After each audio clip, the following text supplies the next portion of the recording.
어떤 호숫가에 이 아빠와 10살 된 아들이 낚시를 하게 되었습니다.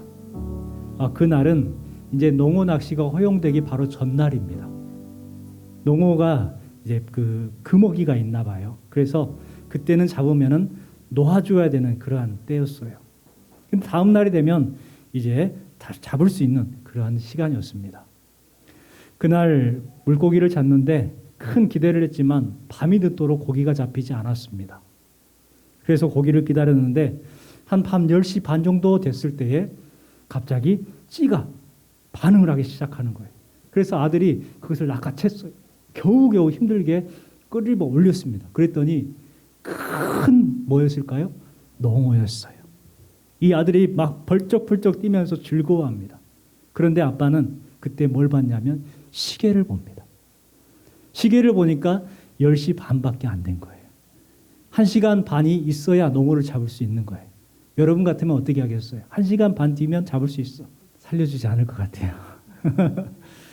그런데 이 아빠가 아들한테 이렇게 말합니다. 아들아, 지금은 농어를 잡을 수 없는 시간이야.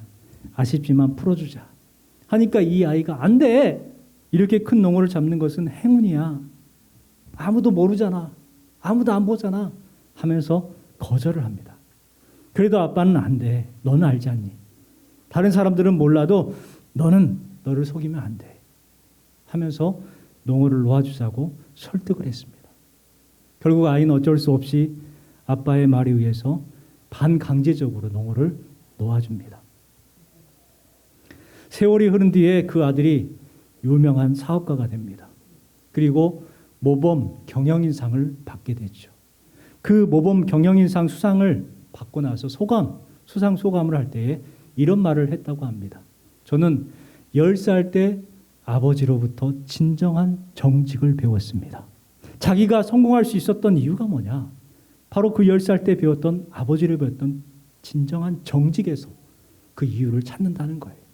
여러분, 사람의 마음속에는 정의가 있어야 합니다. 정의는 바른 길이죠. 하나님은 유명한 사람이 아니라 성실한 사람을 통해서 영광 받으시기를 기뻐하셔요. 그 말씀이 잠언 10장에 나와 있잖아요. 바른 길로 행하는 자는 걸음이 평안하려니와 굽은 길로 행하는 자는 드러나리라. 잠언이 18장 18절 말씀에도 성실하게 행하는 자는 구원을 받을 것이나 굽은 길로 행하는 자는 곧 넘어지리라. 여러분, 불의하게 행하면 세상은 잘 살 수 있을 것 같고 더 편하게 살 수 있는 것 같습니다. 그런데 성경은 뭐라고 말씀하냐? 굽은 길은 곧 드러나게 되어 있다는 거예요. 굽은 길을 행하는 자는 결국 넘어지게 되어 있다는 거예요. 우리나라가 가지고 있는 힘 가운데에 빨리빨리 정신이 있습니다. 외국인들이 한국에 와가지고 가장 먼저 배우는 단어가 뭔 줄 아세요? 안녕하세요를 가장 먼저 배워요. 그리고 나서 두 번째로 빨리 배우는 게 뭘까요? 빨리 이걸 배운다는 거예요. 그만큼 한국 사람들은 빨리라는 말을 많이 씁니다. 그런데 좋은 점이 있죠.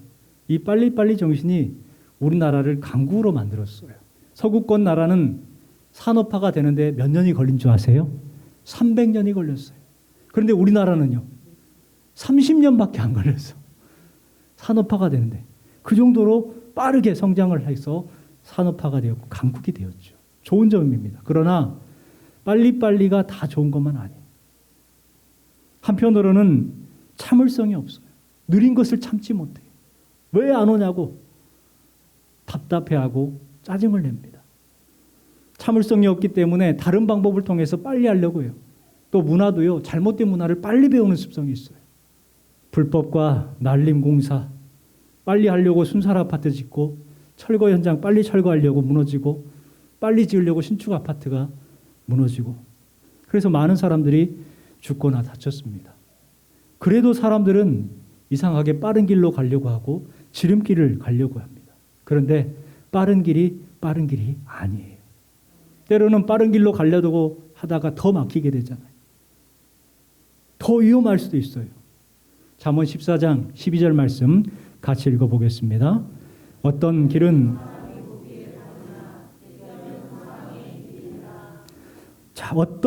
사람이 보기에 빠르나 필경은 어떤 길이라고요? 사망의 길이라는 거예요. 그것이 바른 것 같고 그것이 빠른 것 같고 그것이 옳은 것 같은데 사람이 보기에 그런데 어떤 길이라고요? 사망의 길이라는 거예요. 하나님은 택한 백성들을 빠른 길로 지름길로 인도하지 않으셨습니다. 빠른 길보다 안전한 길 그리고 바른 길로 인도하셨어요. 그 예가 출애굽 이후의 광야 생활이잖아요. 일주일만 걸어가면 도착할 수 있는 가까운 거리에 가나안 땅이 있음에도 불구하고 하나님은 그 길을 택하지 않으셨어요. 왜요? 그 길은 빠르지만 바른 길이 아니었기 때문에. 그래서 무려 40년 동안 광야에서 훈련을 시키고 나서 가나안 땅에 들어가죠. 그 길은 빠른 길은 아니었지만 안전한 길이었고 바른 길이었어요. 그래서 하나님께서는 그와 같이 인도를 하셨습니다. 오늘 말씀에서 이야기하는 것도 바로 그 이야기입니다. 빠른 길보다 바른 길을 택하라는 거예요. 다윗은 느바임 골짜기에서 블레셋과 1차 전쟁, 2차 전쟁에서 승리를 합니다. 그 일 후에 이스라엘은 안정된 나라가 됩니다. 주변 나라들이 감히 넘볼 수 없는 엄청난 힘을 가진 나라가 돼요. 그리고 거대한 주변의 나라가 조공을 바치고 화친을 요구할 정도로 나라의 정치와 경제가 또 군사력이 안정된 나라가 되었습니다.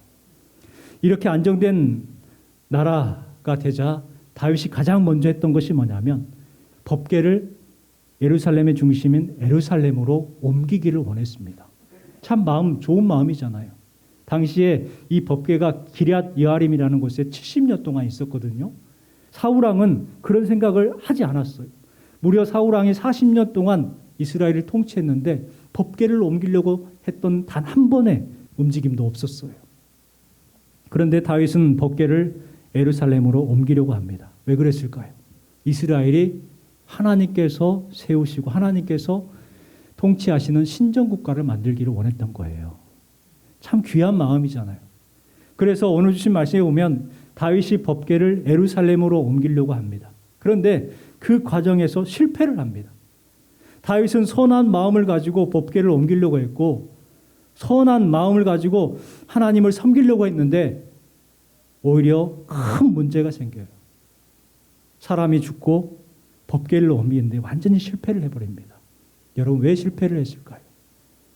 오늘 주신 그 실패의 이유를 알면 우리가 하나님을 어떻게 섬겨야 되고 우리가 하나님을 어떻게 바라봐야 되고 어떻게 믿음 생활하고 신앙 생활해야 되는지를 알 수가 있어요.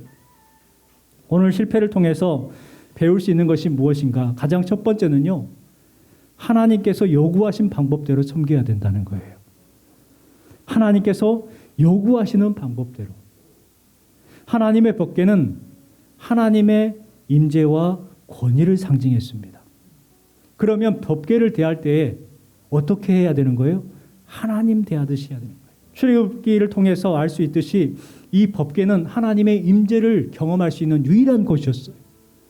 그 법궤가 가는 곳으로 갔고 따라가야 됐고 법궤가 멈추는 곳에 멈춰 서야 됐습니다. 그래서 곧 이 법궤는 그들에겐 길이었고 진리였고 생명이었던 거예요. 그래서 다윗은 그 법궤를 옮기기 위해서 엄청난 준비를 합니다. 무려 12개 지파에서 대표의 3만 명을 동원하죠. 3만 명. 법궤가 큰가요? 얼마나 클까요? 법궤는요 조그만합니다. 얼마 안 커요. 네 사람이 짊어맬 정도로 아주 가벼운 그러한 법궤인데요. 그것을 옮기려고 몇 명을 동원했다고요? 3만 명을 동원했어요. 그리고 2절 말씀에 보면 뭐라고 말하냐면 그 궤를 옮길 때에 매우 어려하니 이렇게 말합니다. 우리 1절 말씀 보세요. 다윗이 이스라엘에서 뽑은 무리이 3만 명을 다시 모으고 다윗이 온 사람과 더불어 바알레 유다로 가서 거기서 하나님의 궤를 매우 어려하니 그 궤는 그들 사이에 자정하신 만군의 여호와 이름으로 불리는 것이라. 법궤가 어떤 것인지를 정확하게 말하죠. 그 궤는 그룹 사이에 자정하신 만군의 여호와의 이름으로 불리는 것이다. 하나님의 상징이라는 거예요. 그래서 그 궤를 어떻게 가져오려고 한다고요? 메어 오려고 한다고 그랬어요. 그런데 갑자기 3절 4절 가니까 바뀌어버립니다. 뭐라고 바뀌는 줄 아세요? 같이 한번 볼까요? 그들이 하나님의 궤를 새 수레에 싣고 산에 있는 아비나답의 집에서 나오는데 아비나답의 아들 우사와 아효가 그 수레를 모으니라. 주신 말씀에 보니까 바뀌죠. 분명 2절에서는 하나님의 궤를 메우려고 했는데 3절에 가니까 새 수레에 궤를 실었다고 말하죠. 그리고 4절 말씀에 보면 우사와 아효가 그 새 수레를 몰고 아효가 궤 앞에서 갔다라고 말합니다. 뭔가 이상하죠. 하나님의 궤를 옮길 때에 말씀에 기록되어 있듯이 반드시 고앗 자손의 어깨에 메어서 옮기게 되어 있습니다. 그것을 다윗도 알았어요. 그래서 궤를 메어 오려고 했다는 거예요. 그런데 갑자기 그것이 없어져 버리고 새 수레에 실었다는 거죠. 왜 그랬을까? 다윗이 왜 새 수레를 준비했을까? 첫 번째는요, 다윗이 율법을 알았지만 그 율법을 무시했을 가능성입니다. 그러니까 이건 악의적인 무시가 아니라 율법에는 분명 어깨에 메어 오게 되어 있는데 이 행사가 너무나 거창한 거예요. 그리고 화려하게 좀 꾸미기 하기 위해서 새 수레에다가 올려 실었다는 거예요. 하나님께서 나의 마음을 알 거야. 나의 이 마음을 하나님께서는 인정해 주실 거야. 아마 그와 같은 마음을 가지고 새 수레에 법궤를 실었을 것이다 라고 생각을 합니다. 두 번째는요, 다윗이 이방 방식을 모방했을 거라고 생각을 합니다. 당시에 이 우상을 실어 날릴 때에 특별히 블레셋 같은 경우는 수레에 실었습니다. 수레에 싣고 화려하게 장식을 해가지고 그 수레를 끌어갑니다. 그러면 백성들이 뒤에 따라가면서 뭐 막 뿌리기도 하고 춤을 추기도 했던 그러한 이방 우상 섬기는 문화가 있었어요. 그런데 그게 너무 멋있어 보였어. 그래서 다윗이 그것을 모방했을 것이다. 이렇게 추측을 하고, 세 번째는요, 멋져 보이기 위해서라는 거예요. 이번 행사가 얼마나 큽니까? 우리가 예루살렘 정복하고 이제 통일 이스라엘에 세웠어요. 그리고 첫 번째 행사가 법궤를 옮기는 행사예요. 커야 돼요? 작아야 돼요? 큰 행사야 돼요. 그런데 법궤를 어깨에다 메고 네 사람이 쫄렁쫄렁 걸어오면 얼마나 초라해 보입니까? 그런데 새 수레를 만들어가지고 화려하게 꾸미고 뒤에 3만 명이 따르고 그러면 얼마나 멋있고 웅장합니까? 그래서 멋져 보이게 하기 위해서 그렇게 했을 것이다. 이렇게 생각을 합니다. 그런데 문제가 여기 있어요. 법궤를 모시고 오는 일이 실패를 합니다. 왜 그렇게 열심히 준비했고 화려하게 준비를 했는데 실패를 했느냐? 바로 인간적 방법, 사람 중심으로 판단했기 때문에, 인간의 생각으로 사람의 일을 하려고 했기 때문에 틀려진 거예요. 실패한 거예요. 의도도 좋고 마음도 좋아요. 뜻도 좋습니다. 하지만 말씀을 어기고 한다면 하나님은 그것을 기뻐하지 않으신다는 거예요. 우리의 실패의 이유가 여기 있지 않을까요? 우리는 자꾸 하나님의 뜻과 하나님의 말씀을 어기고 내 의도를 거기에 집어넣으려고 해요. 내 마음에 흡족해야 돼요. 예배도 그래요. 내가 중심이 돼요. 내가 은혜를 받아야 되고 내가 뭔가 깨닫는 것이 있어야 예배를 잘 드린 것처럼 여겨져요. 그런데 아니에요. 예배는 내가 중심이 아니라 누가 중심이어야 돼요? 하나님 중심이 돼야 돼요. 하나님 중심이 아닌 나 중심이 되면 그것이 무속행위가 되는 것이고 그것이 종교 행사가 되는 거예요. 신학자가 이런 말을 했습니다. 누구든지 자신의 목적을 성취하기 위해 하나님을 그 수단으로 찾는 자는 하나님을 발견할 수 없을 것이다. 여러분, 철저하게 말씀 중심으로 섬기고 말씀 중심의 삶을 사는 것이 하나님을 기쁘게 해드리는 방법이라는 것을 기억하시기 바랍니다. 하나님은요, 빠른 것 좋아하죠. 화려한 것 좋아하는 것이 아니에요. 바른 것을 좋아하시는 분이에요. 하나님이 우리에게 수없이 말씀하잖아요. 너는 너의 생각을 버리고 나를 따르라. 예수님께서도 너는 너의 십자가를 지고 나를 따르라 말씀하고 있어요. 내 생각에는 이게 좋을 것 같은데, 내 생각에는 저렇게 하는 것이 좋을 것 같은데, 내 생각에는 이렇게 하면 훨씬 더 빠르고 좋고 화려할 것 같은데, 그런데 하나님께서는 뭐라고 말씀하세요? 너의 생각을 버리고. 여러분, 하나님께서 원하시는 예배와 삶이 되시기를 주님의 이름으로 축원합니다. 두 번째 실패했던 원인은요, 이 실패를 통해서 우리가 알 수 있는 것은 화려하지 않아도 정결하게 섬겨야 된다는 것을 알 수가 있습니다. 다윗은 하나님의 말씀보다 자기 생각에 더 좋은 방법으로 법궤를 옮기려고 했죠.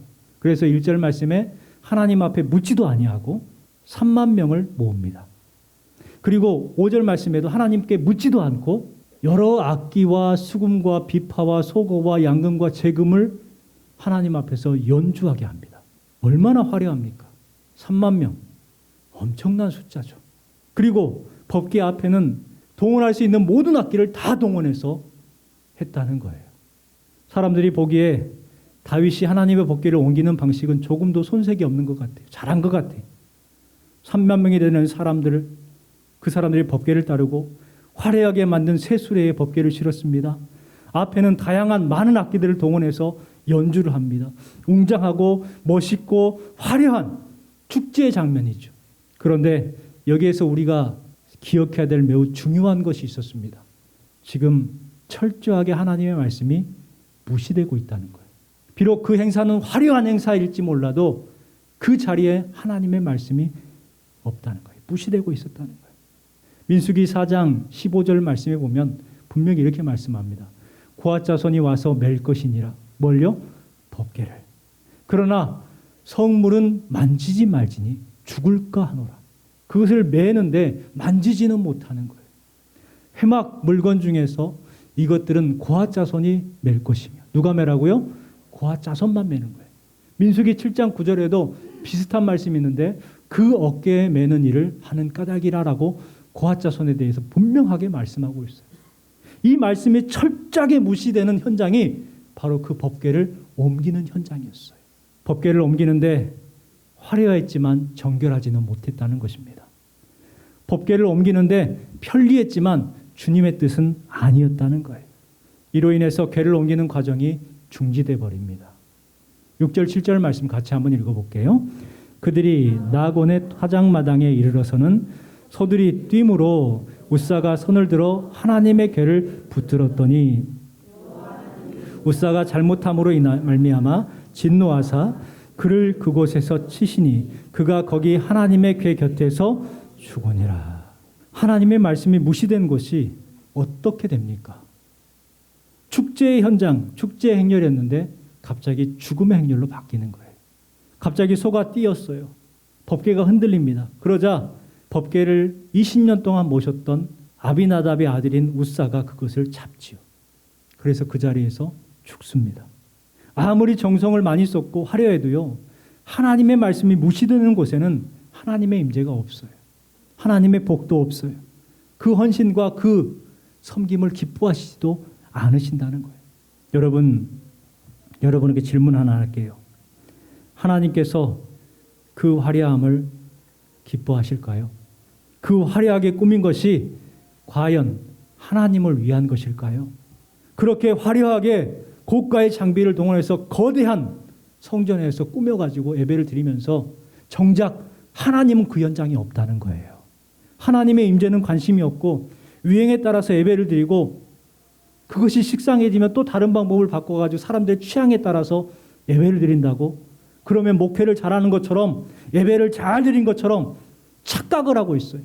그 모습이 다윗의 모습과 같다는 거예요. 다윗의 모습이 우리의 모습과 같아요. 화려하지 않아도 정결하게 섬기고 화려하지 않아도 말씀에 순종하는 그 성도, 그 교회를 복주시기를 원하신다는 거예요. 사람들은 그럽니다. 사람이 좀 융통성이 있어야지, 교회가 좀 융통성이 있어야지, 새 수레도 만들고 좀 재미있게, 사람들은 그렇게 원할 수 있어요. 하지만 하나님은요, 성경 한 구절 더 깊이 묵상하고 그것을 내 삶에 적용하려고 하는, 그것을 기뻐하는 그 성도와 그 교회를 하나님께서는 기뻐하신다고 말씀하고 있는 거예요. 화려하지 않아도 정결하게 섬기는 성도가 되시기를 주님의 이름으로 축원합니다. 마지막 세 번째는요, 오늘 주신 실패를 통해서 배울 수 있는 게 뭐냐면 용기 있게 섬기는 신앙인에게 복을 허락해 주신다는 거예요. 웃사가 죽습니다. 분위기가 엉망이 돼버립니다. 그 많던 사람들이 법궤를 버려두고 다 도망가 버렸어요. 왜요? 법궤를 만지면 죽거든요. 얼마나 무섭습니까? 죽고 사는 문제인 거예요. 그래서 다 도망가 버립니다. 다윗조차도 거부를 하죠. 9절 말씀에 보니까 다윗이 여호와를 두려워하여 이르되 여호와의 궤가 어찌 내게로 오리요. 벌벌 떨면서 무서워합니다. 다윗도 백성들도 어찌할 바를 몰라서 법궤가 길에 방치되어 있었어요. 그때 한 사람이 등장을 하죠. 그 사람이 누구냐면 오벳 에돔입니다. 이 오벳 에돔이 자기 아들들을 시켜서 법궤를 어깨에 매게 하고 자기 집으로 모셔드렸습니다. 오벳 에돔이 바볼까요? 그걸 만지면 죽는 걸 몰랐을까요? 그 소문을 안 들었을까요? 우사가 죽었다니까요. 얼마나 두렵습니까? 그런데 오벳 에돔은 자기의 소중한 아들들을 시켜서 어깨에 메고 자기의 집으로 모시고 드렸다는 거예요. 그리고 석 달 동안 오벳 에돔의 집에 머뭅니다. 그랬더니 놀라운 일이 생긴 거예요. 오벳 에돔의 주변에 복이 가득했다라고 말씀합니다. 우리 10절 11절 말씀 같이 한번 읽어볼게요. 다윗이 다윗성 자기에게로 메어 가기를 즐거워하지 아니하고 가드 사람 오벳 에돔의 집으로 메어 간지라. 여호와의 개가 가드 사람 오벳 에돔의 집에 석 달을 있는데 여호와께서 오벳 에돔과 그의 온 집에 복을 주시니라. 아멘. 본문은 법궤를 섬기는 사람들을 이제 이야기를 해줍니다. 구체적으로 누가 어떻게 섬겼다라는 것을 이야기해 주죠. 특별히 아비나답의 집안과 오벳 에돔의 집안에 대해서 이야기를 합니다. 이 아비나답의 집에서 법궤가 몇 년 동안 머물렀냐면 무려 20년 동안 머물러 있었습니다. 그리고 오늘 주신 말씀에 오벳 에돔의 집에는 몇 개월 있었다고 하죠? 6개월이 있었다고 말합니다. 그러면 누가 더 복을 많이 받아야 돼요? 20년을 머물렀던 아비나답이 훨씬 더 복을 받아야 돼요. 그의 가문과 그의 집안이 복을 받아야 돼요. 그런데 오늘 주신 말씀에 보면 아비나답이 20년 동안 모셨지만 복을 받았다는 말은 없습니다. 오히려 그의 아들 우사가 죽지요. 그런데 오벳 에돔의 집에서는 6개월뿐이 없었는데 그의 집안이 복을 받았다라고 분명하게 말씀하고 있습니다. 역대상 26장 8절 말씀 같이 한번 읽어보겠습니다.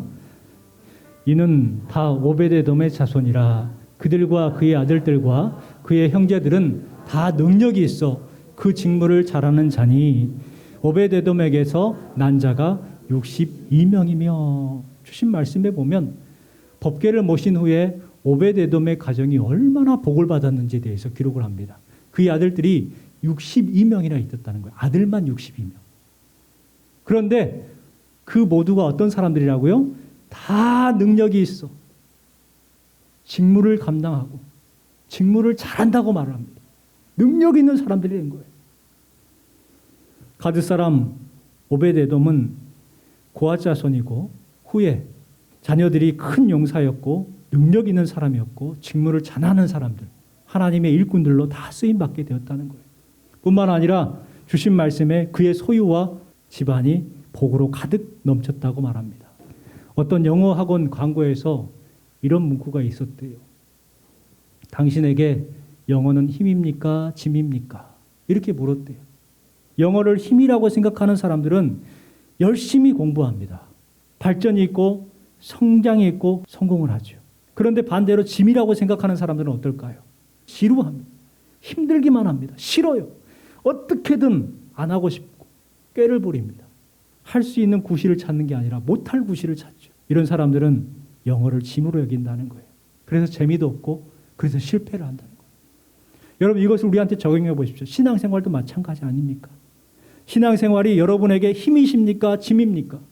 여러분에게 여러분의 직분은 힘입니까? 짐입니까? 여러분에게 여러분 사명은 힘이에요? 짐이에요? 여러분 섬기고 봉사하는 것이 여러분에게 힘이 됩니까? 짐이 됩니까? 그런데 우리는 짐일 때가 많아요. 예배가 짐이고 직분이 짐이고 사명이 짐이고 섬기고 봉사하는 것이 왜 이렇게 짐스러운지요. 그래서 이것을 벗어가지고 술에 실어버리고 싶은 마음이 굴뚝 같잖아요. 늘상 그런 마음을 가지고 있잖아요. 그래서 복을 얻지 못하는 것 아닐까요? 여러분 예배가 힘이라고 생각하는 분들은 다릅니다.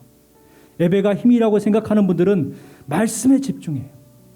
예배가 힘이라고 생각하는 사람들은 예배 시간이 짧기만 합니다. 그런데 예배가 짐이라고 느껴지는 사람들은요. 예배에 나올 때 그 모습을 보면 딱 나타나요. 짜증이 그냥 얼굴에 가득해. 나오기 싫어 죽겠는데 어쩔 수 없이 나온 그 표정으로 나와요. 예배를 짐으로 여기기 때문에 그래요.